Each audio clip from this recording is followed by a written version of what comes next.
ကျွန်တော်ရဲ့ပြည်သက်တွေကိုကျွန်တော်ကတခုသတိပေးစရာရှိပါတယ်အဲ့ဒါဘာလဲဆိုတော့ခမရတို့လည်းသတိထားကောင်းသတိထားမိလိမ့်မယ်တနင်္ဂနွေနဲ့တနင်္လာတွေဒီကာလာထဲမှာလက်အလွန်ပိတ်နေတယ်နော်လက်ပိတ်နိုင်တဲ့နေ့တန်တွေနှစ်ခုထဲမှာတနင်္ဂနွေတနင်္လာအခုပါပါတယ်ဒီတစ်ပတ်မှာလက်လာပါနဲ့ပတ်သက်တဲ့ကိစ္စတွေငွေကြေးနဲ့ပတ်သက်တဲ့ကိစ္စတွေစာရုပ်စာတမ်းချုပ်ဆိုမှုဒါတွေနဲ့ပတ်သက်တဲ့ကိစ္စတွေမှာတနင်္ဂနွေနဲ့တနင်္လာတွေမှာစိတ်နှောက်ယှက်ဖြစ်စရာတွေအများကြီးရှိနေတယ်အဲ့တော့တနင်္ဂနွေနဲ့တနင်္လာတွေအပါဝင်ပေါ့လေလက်ပိတ်နေတဲ့သူတွေဟာလက်လာပါပွင့်ကျင်တယ်ဆိုလို့ရှိရင်ပန်းအနီအောင်နှစ်ပွင့်ကို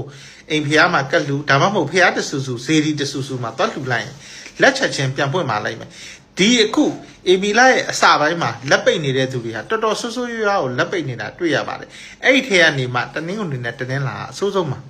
ကျွန်တော်ပြောတာဟုတ်မဟုတ်ခင်ဗျားတို့သတိထားပြီးတော့ပတ်ဝန်းကျင်ကလူတွေကြည့်ပါလူတိုင်းကိုဆိုလိုတာတော့မဟုတ်ပေမဲ့ငကိုတွေကငွေကြေးအခက်အခဲရှိနေတဲ့တနင်္ဂနွေသားသမီးနဲ့တနင်္လာသားသမီးတွေအထူးဂရုစိုက်ရမယ့်အချိန်ဖြစ်ပါတယ်လက်ပြန်ပွင့်ကျင်တယ်ဆိုလို့ရှိရင်ဖျားတဆူဆူမှာဖြစ်စေအိမ်ဖျားမှာဖြစ်စေပန်းအနီအောင်နှစ်ပွင့်ကတ်လူပူဇော်လိုက်ပါခင်ဗျ